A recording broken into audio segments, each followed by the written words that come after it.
Hitler called him a cowboy. He said he was stuck and irrelevant. He laughed at him. But when Hitler launched his last offensive, that same general did the impossible. George Patton turned his entire army 90 degrees in 48 hours to smash the German war machine. This is how he did it.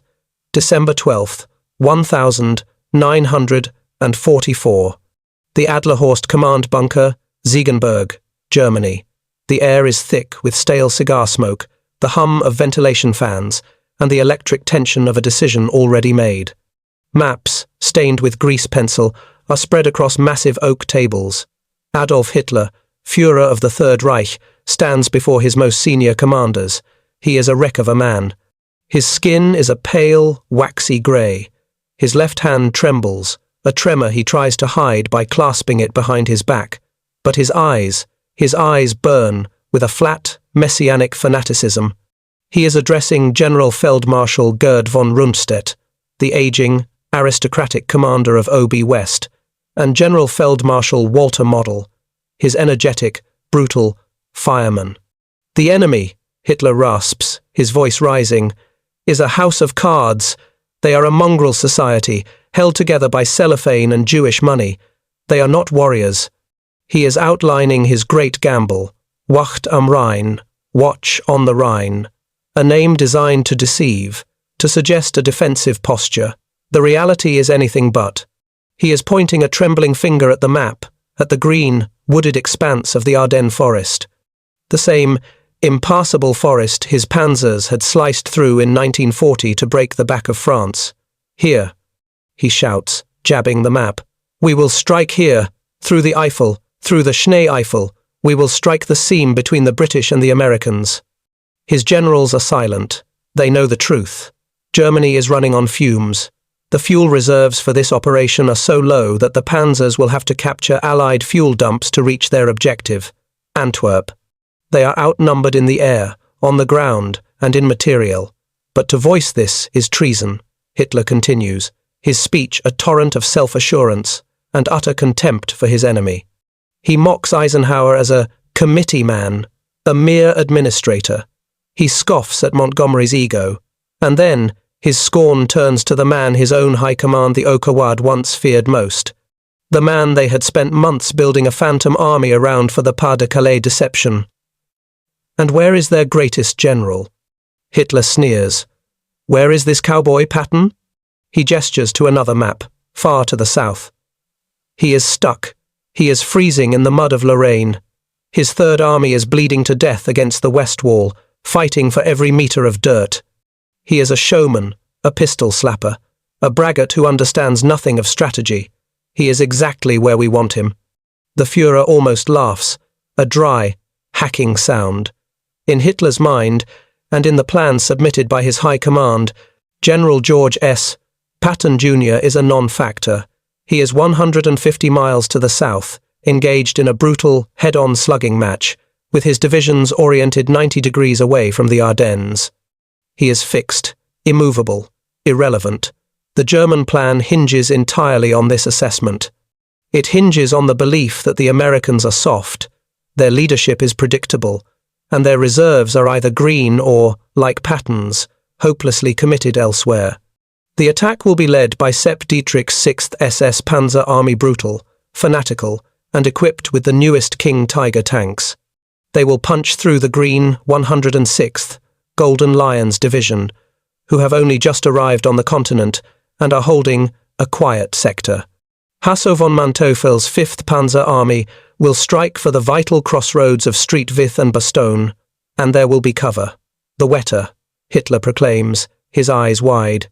The weather will be my greatest ally. For days the forecast is nothing but snow, fog, and low clouds. Their Jabo Air Force, he spits the word, will be grounded. Blinded. The arrogance is total. The plan is built on speed, surprise, and a complete, fundamental underestimation of the men they are about to hit and the man they had already dismissed. The briefing concludes. The generals file out, the air now cold with the weight of the order. The 0 hour is set. We shift.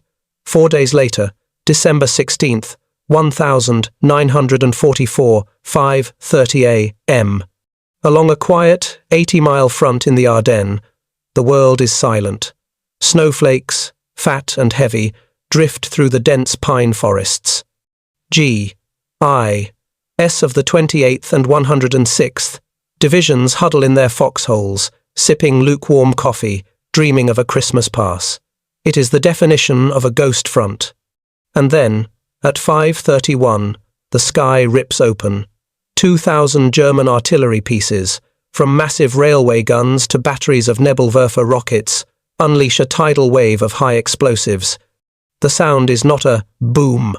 It is a physical force, a continuous, deafening roar that shakes the frozen earth and shatters the trees. Green and yellow flares burst overhead, casting a sickly, demonic light on the snow. Through the mist, the G, I, S see them, men in white snow parkas, Volksgrenadiers, and behind them, the low, coughing rumble of engines. The clank of steel treads. The panzers are coming. Hitler's last, desperate gamble has begun. And 150 miles to the south, General Patton has just woken up, completely unaware that the greatest test of his life and the moment that will silence Hitler's laughter for good has just been set in motion. December 16th, 1944, Nancy, France, Headquarters, 3rd United States Army. While the Ardennes explodes, General George S. Patton Jr. is preparing for his own offensive. His headquarters, a former French barracks, is cold, damp, and smells of wet wool and diesel. Patton, pacing his office, is a knot of coiled energy. He is meticulously dressed, as always, cavalry boots polished to a mirror shine, tailored trousers, and his famous, ivory-handled, 45 caliber Colt Peacemaker strapped to his hip. He is utterly, incandescently frustrated. For weeks, his Third Army has been engaged in a brutal, grinding war of attrition in Lorraine. This is not the war he was born to fight. This is a slogging match in knee-deep freezing mud against the formidable fortress city of Metz and the concrete dragon's teeth of the Siegfried Line, or West Wall. His tankers, the men of the 4th and 6th Armoured Divisions, are being used as mobile artillery. His infantry are taking horrific casualties for every frozen yard. He is low on fuel, low on artillery shells, and low on patience. He feels leashed, and he smells something. For 2 weeks, his G2, his brilliant intelligence chief, Colonel Oskar Koch, has been reporting a significant, almost eerie, build-up of German armour and infantry in the Eifel sector, opposite Bradley's 12th Army Group. They've noted panzer divisions pulling out of the line opposite Patton to move north. Patton, a student of history and an instinctive brawler, knows what this means. Oskar, he'd said, his high-pitched, reedy voice cutting through the room. They're going to attack, and they're going to attack you. He meant First Army, to his north. Koch dutifully sent these warnings up the chain to Shaef Supreme Headquarters Allied Expeditionary Force and to General Omar Bradley's 12th Army Group. The reports were dismissed. Shaef intelligence, blinded by their own ultra-decrypts, which the Germans were now cleverly avoiding, insisted the Wehrmacht was broken, incapable of any major offensive action. They believed the build-up was for a defensive posture. Patton spat. Defensive? Hell! You don't gather that much armour just to sit on your hands. They're going to come out. Now, on the morning of the 16th, the first reports begin to trickle in. They are chaotic, fragmented. They speak of a local counterattack against the 106th Division. A limited penetration. Shaef is confused. Bradley's staff is paralysed by disbelief. But in Nancy, Patton looks at the map, at the red arrows Koch has been drawing for days, and he knows, this is it. By the afternoon, the reports are no longer trickles, they are a flood. The 106th Division's 422nd and 423rd Regiments are out of contact, a terrifyingly sterile euphemism for being surrounded and annihilated. The 28th Keystone Division is in a full, desperate retreat, its regiments being cut to pieces. The word breakthrough is being whispered, phone lines are buzzing, aides are running through the halls. The atmosphere at 3rd Army HQ is electric. But Patton is not panicking. He is not afraid. He is alive. His staff watches him. He walks to the massive wall map, showing the entire Western Front. He stands there for a full minute, hands clasped behind his back, rocking on his heels. His eyes trace the lines. He sees the Bulge beginning to form. He sees the German armoured columns, the 6th SS Panzer and 5th Panzer armies, stabbing deep toward the Meuse River. He sees the vital crossroads of Street, Vith, and, more importantly, Bastogne, where the 101st Airborne is being rushed to plug the gap, and he sees his Third Army, facing east, engaged in a death grip with the German First Army. His Chief of Staff, the brilliant, unflappable General Hobart, Hap Gay, approaches him. "General, it looks like they're really hitting the First Army hard." Patton turns, and his face is split by a feral grin. His blue eyes are blazing. "Hap," he says, his voice almost a squeal. "This is it. The local counterattack bullshit is over. The Kraut has stuck his head in a goddamn meat grinder." He isn't thinking defensively. He is not thinking, "How do we stop them?" He is thinking, "How do I kill them?" He stabs a finger at the map, not at the front of the Bulge, but at its southern shoulder. He's wide open, Hap. He's wide open. They've committed everything to this northern thrust. Their entire southern flank is hanging in the air. While Hitler and the OKW are laughing, picturing Patton hopelessly bogged down in the mud of Lorraine, the Cowboy is already planning to turn his herd. He shouts for his G3, his operations officer. "Get me the plans." "What plans?" His staff is confused. "The plans, goddammit. The ones you all thought I was crazy for making." For 10 days, Patton had been nagging his staff, forcing them to wargame a hypothetical scenario. What if the Germans attacked the First Army? What would the Third Army do? His staff had drawn up 3 possible countermoves. Plan A, a thrust northeast. Plan B, a thrust due north. Plan C, a thrust northwest. He grabs the plans. He is no longer the frustrated general of the Lorraine campaign. He is old blood and guts, the cavalryman, the tanker, the master of mobile warfare. He barks an order. "Stop the Saar offensive. Stop it. I want the 4th Armoured, the 26th, and the 80th Divisions to disengage. Now, I want them to start turning." His staff is stunned. Disengage from a full-blown offensive? And turn? The 4th Armoured Division is in the middle of a brutal fight.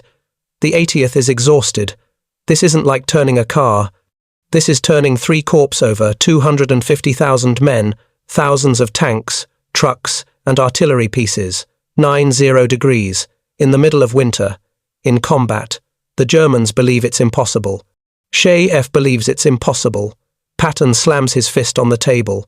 "Get it done, and get me a plane. Ike's called a meeting at Verdun tomorrow. It's time to go save those bastards."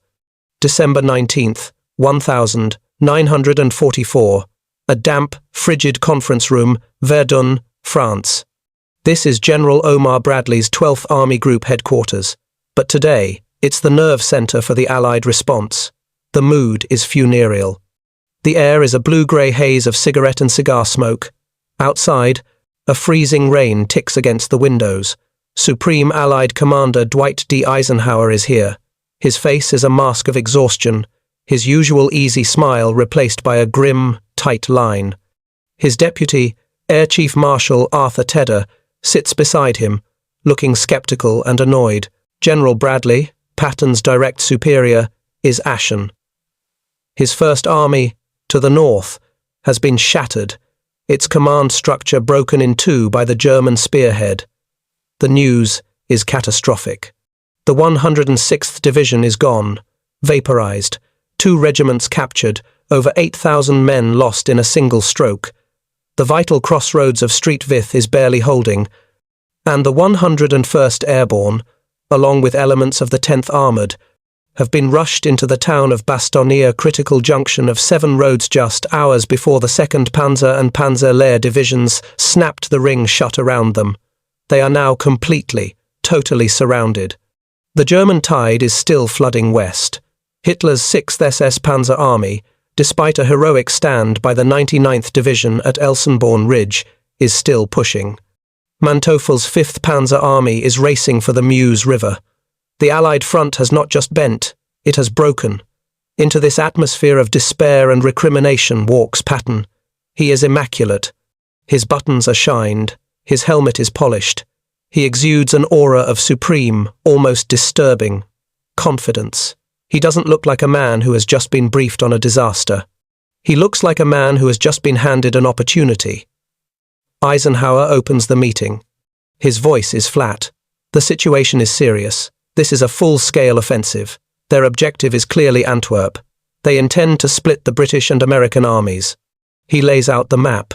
The Bulge is now a deep, threatening salient, 60 miles wide and 50 miles deep. We must have a counterattack. Ike says, his fist resting on the table. We must hold the shoulders of the Bulge, and we must strike its flank. We have to relieve Bastogne. If Bastogne falls, they have a clear run to the Meuse. He looks around the table. At Bradley, whose armies are in chaos. At General Devers, to the south, whose 6th Army Group is stretched thin. The room is silent. The only force available, the only real striking power left in reserve, is Patton's 3rd Army. But the 3rd Army is 150 miles south. It is facing the wrong way. It is heavily engaged in a brutal winter offensive of its own.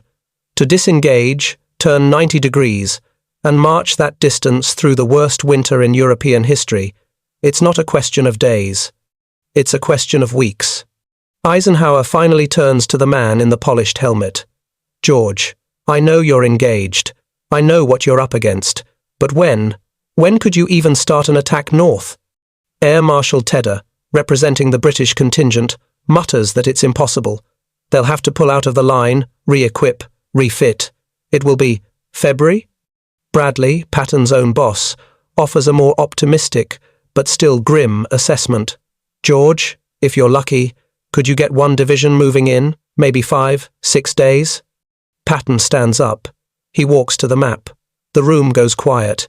He is not the swaggering showman. He is not old blood and guts. He is Professor Patton, the student of war. He taps the map, his finger landing just south of Bastogne. Ike, he says, his high, reedy voice cutting through the smoke like a trumpet.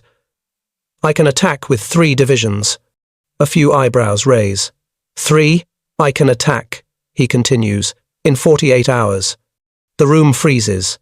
Tedder openly scoffs. Bradley looks like he's been slapped.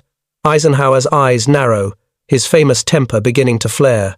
He thinks Patton is grandstanding, pulling a number out of a hat. Don't be fatuous, George, Eisenhower snaps. Patton turns from the map and looks his boss square in the eye. His expression does not change. I am not being fatuous, sir. He explains. He lays it out with cold, clipped precision. His G2, Oscar Koch, had warned him of this build-up for weeks. He had ignored Sheyev's optimistic intelligence and trusted his own.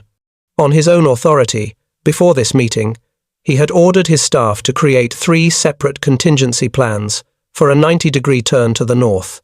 He explains that while he was driving to Verdun, his staff was already executing his preliminary orders. The 4th Armoured Division was already disengaging from the Saar.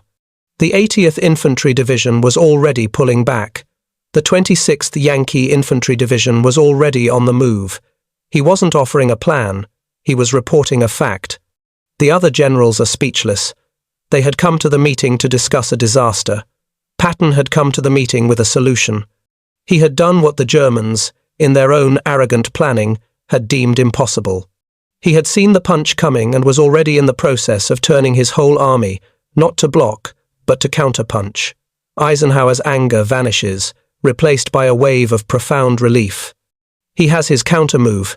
He has his man. George, Ike says, a small smile finally breaking on his face. You've got it. Go. Get to Bastogne. Patton nods crisply. Yes, sir. He salutes, turns on his gleaming boot heel, and strides out of the room. The second he is in the hallway, he grabs the field phone. He gets his G3, Colonel Walter Maddox Muller, on the line. Maddox, Patton barks over the crackling line. It's on. Execute, Plan B.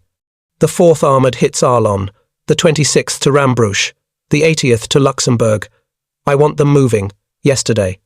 December 20th, 1944. A frozen, mud-slicked road outside Nancy, France. For a private in B Company, 37th Tank Battalion, 4th Armoured Division, the world has just gone insane.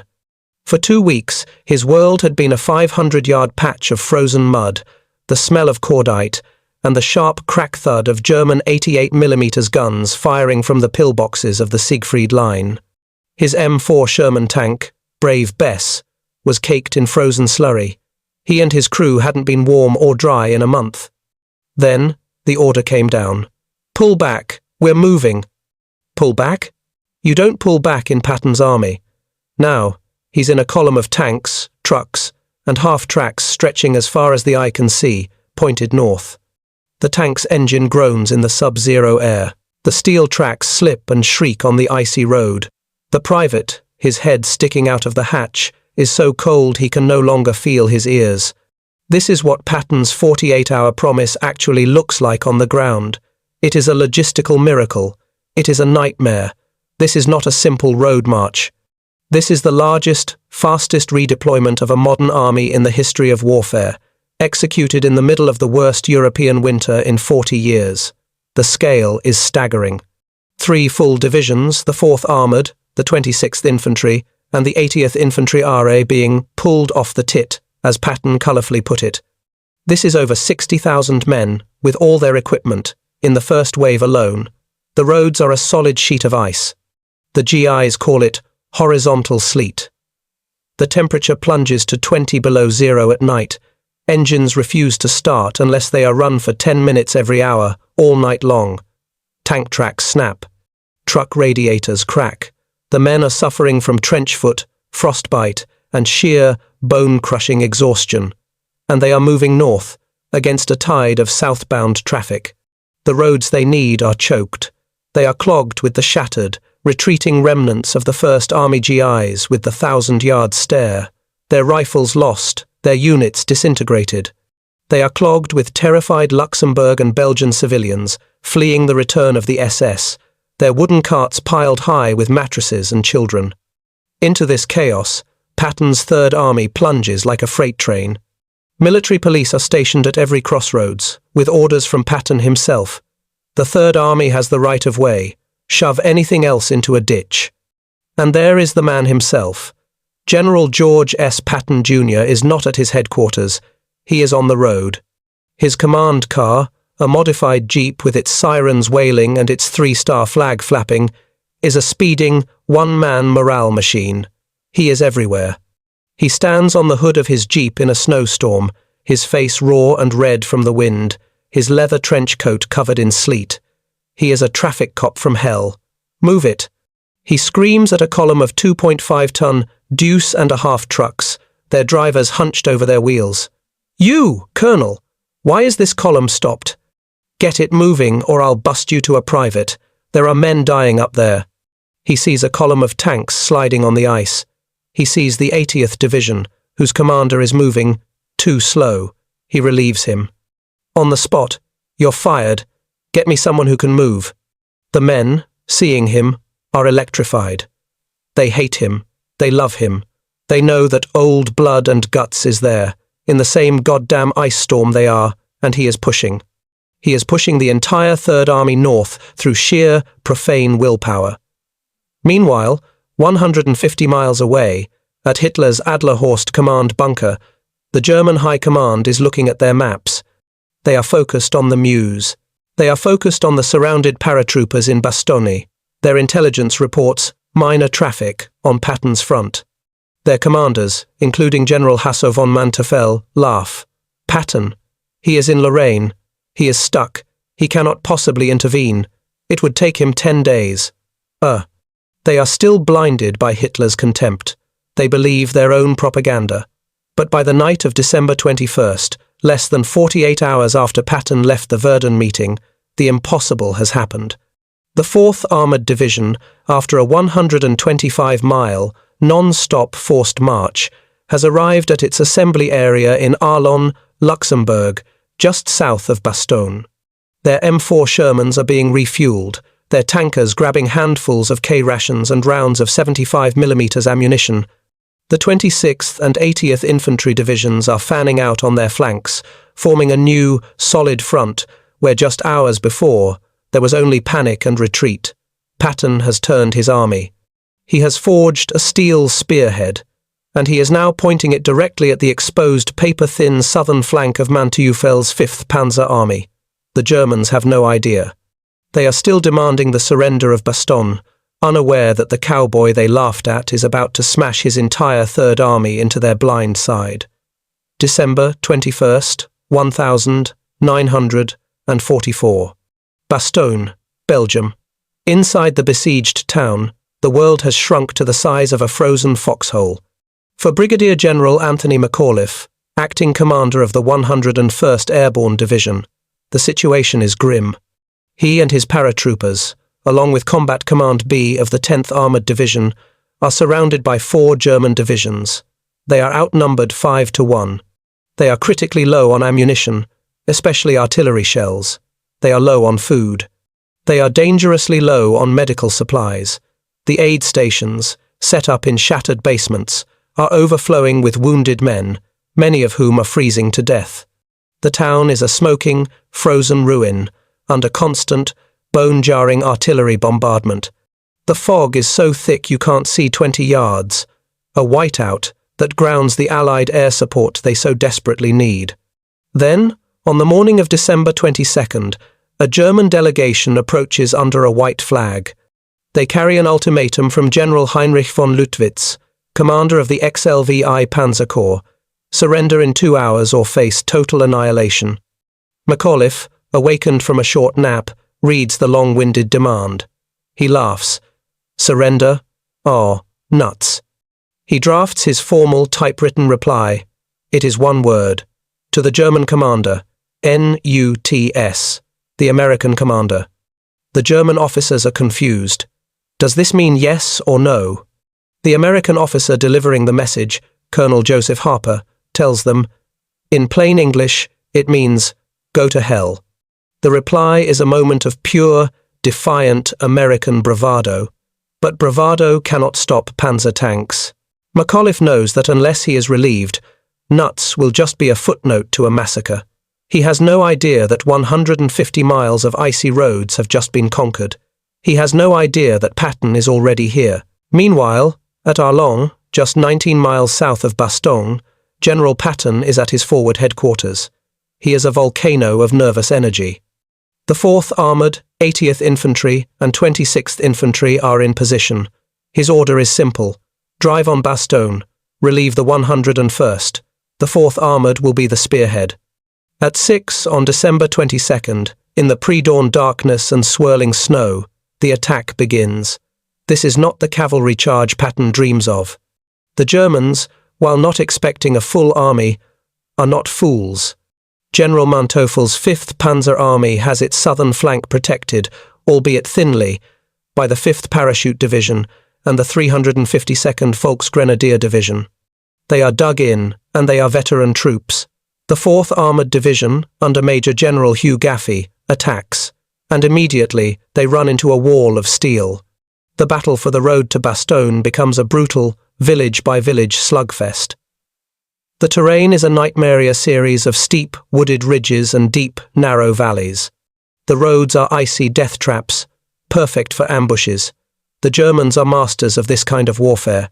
They let the lead Shermans of the 37th Tank Battalion rumble into a village like Warnoch, and then they open up from camouflaged positions with Panzerfausts and high-velocity 75mm pack guns.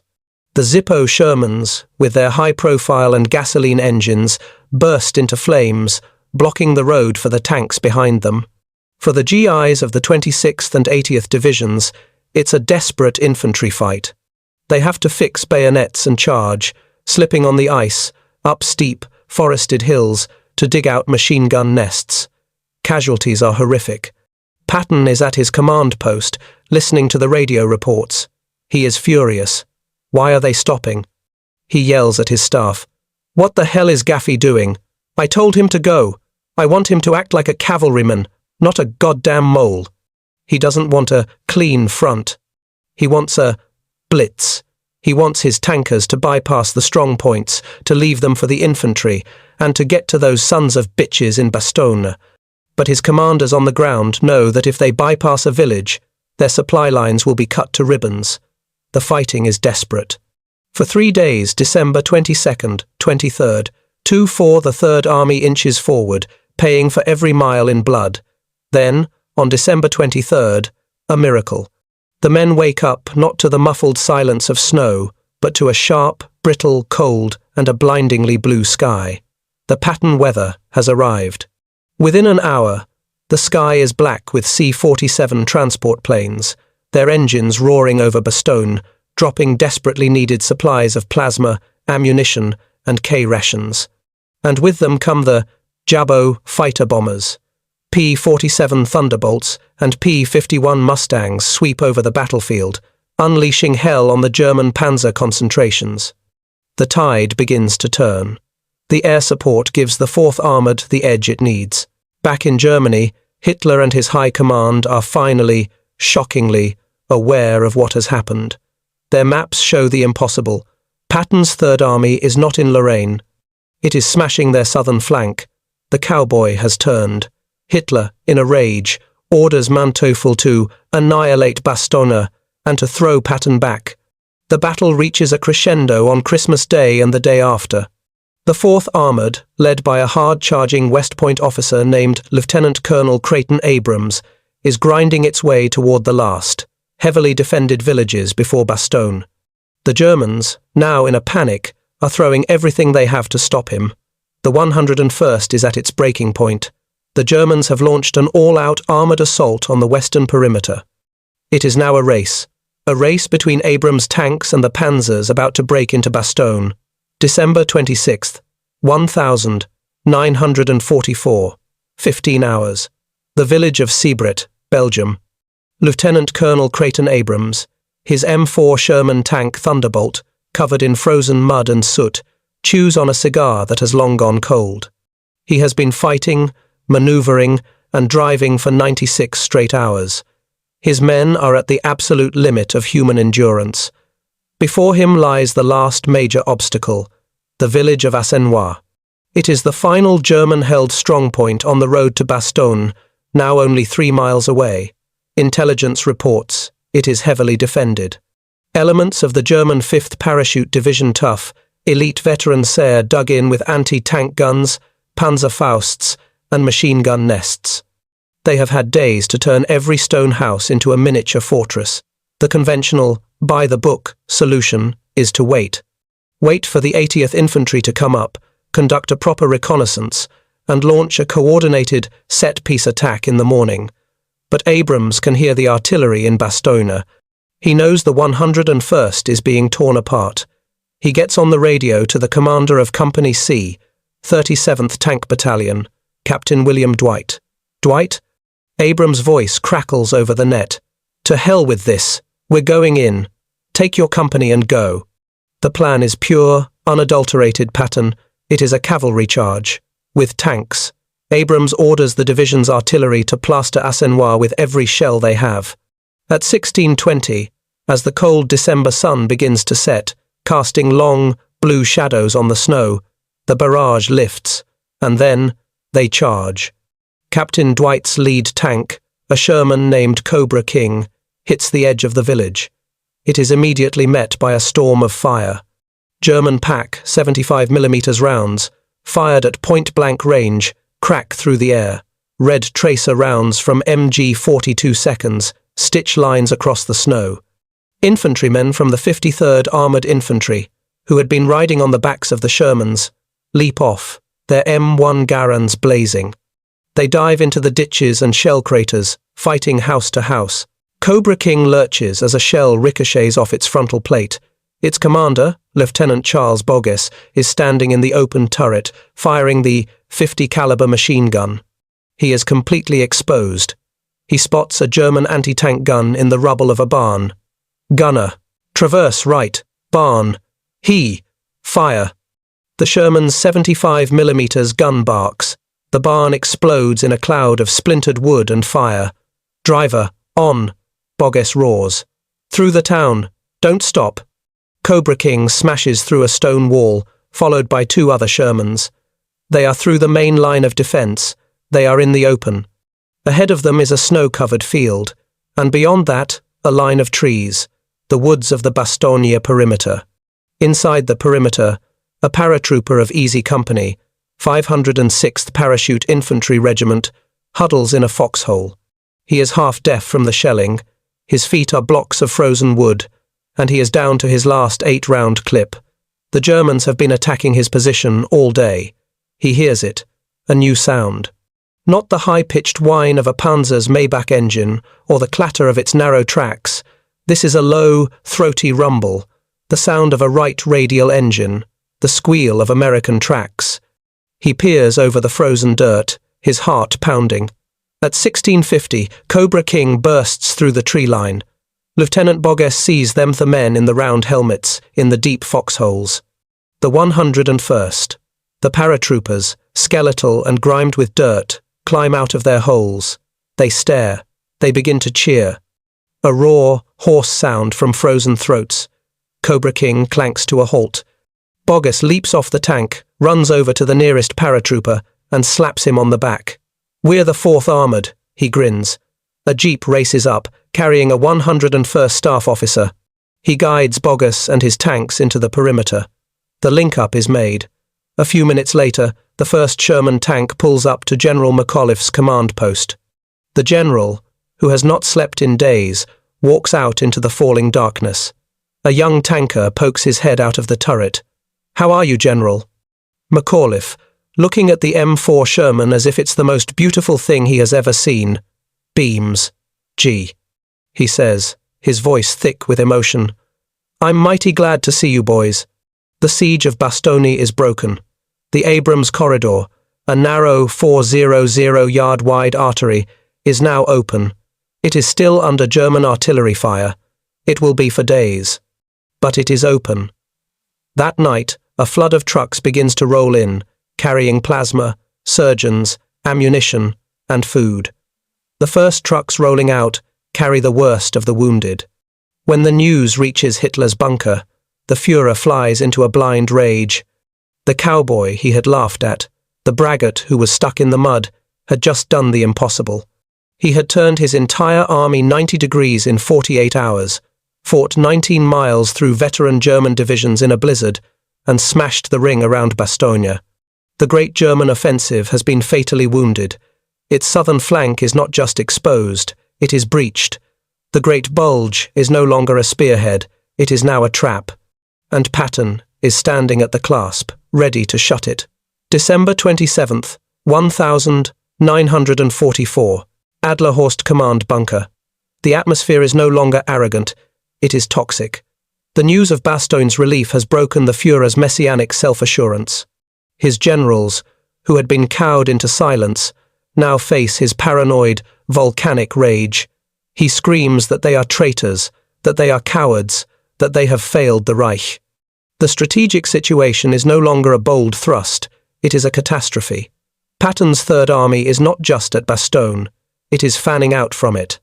His 4th Armoured is holding the corridor open, while his infantry divisions, the 26th, 80th, and now the 35th, are slamming north and east into the Bulge's southern flank.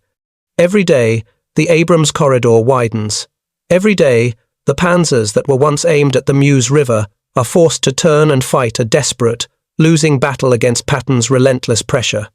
Hitler, in a final spasm of delusion, refuses to accept that his great gamble has failed.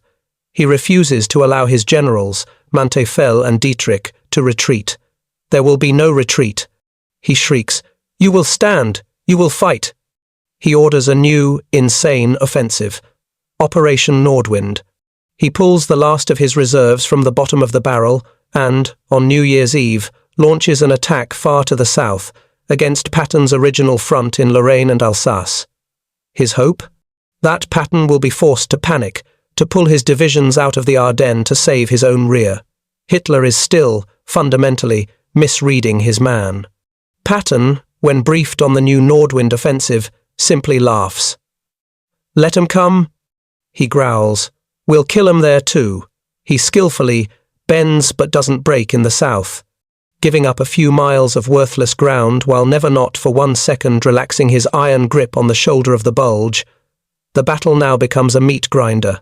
January 1945. The Ardennes. The weather is the enemy. The temperature is 0. The snow is waist-deep. The GIs of Patton's Third Army are now engaged in some of the most brutal fighting of the war. They are pushing north, from Bastogne, to link up with General Courtney Hodges' First Army, which is pushing south from Elsenborn Ridge. Their goal: to pinch the Bulge at its base and trap what is left of the 5th and 6th SS Panzer Armies. It is a slow, agonizing, yard-by-yard crawl. Tanks are useless in the deep snow and dense forests. This is an infantryman's war, a war of frozen grenades, frozen M1s, and trench foot. Men fight for 24 hours just to take a single, snow-covered hill, only to face a German counterattack an hour later. But for the Germans, it is a death knell. They are out of fuel. They are out of ammunition. They are being slaughtered by the Allied air power that now owns the clear, cold skies. Their prized King Tiger tanks are abandoned on the roads, not from combat, but from lack of gasoline. By mid-January, what is left of Hitler's great armoured host is in a full, desperate retreat, streaming back toward the Siegfried Line, hammered every step of the way by Patton's men and the revitalized First Army. On January 16, 1945, at 9, a patrol from Patton's 4th Armoured Division links up with a patrol from the First Army's 2nd Armoured Division at Hufeleis. The Bulge is officially sealed. The gamble is over. Hitler's laughter has fallen silent. His last offensive, the one built on his contempt for Allied leadership, has been utterly, decisively smashed. He has lost over 100,000 veteran troops, 800 panzers, and thousands of aircraft losses the Third Reich cannot, under any circumstances, replace. He has burned the last of his strategic reserves, and he has done so because he fundamentally misunderstood the man he mocked. He believed General George S. Patton, Jr. was a braggart, a showman. He failed to see the logistician, the master of intelligence, the student of war who had been preparing for this very move for weeks. He failed to understand that the Cowboy was, in fact, the most brilliant and relentless practitioner of mobile warfare on the entire continent. Patton had not just relieved Bastogne, he had turned his entire army 90 degrees in 48 hours, in the worst winter of the 20th century, and driven a steel stake through the heart of the Third Reich's last hope. The road to the Rhine was now open, and the end of the war in Europe was no longer a question of if, but when.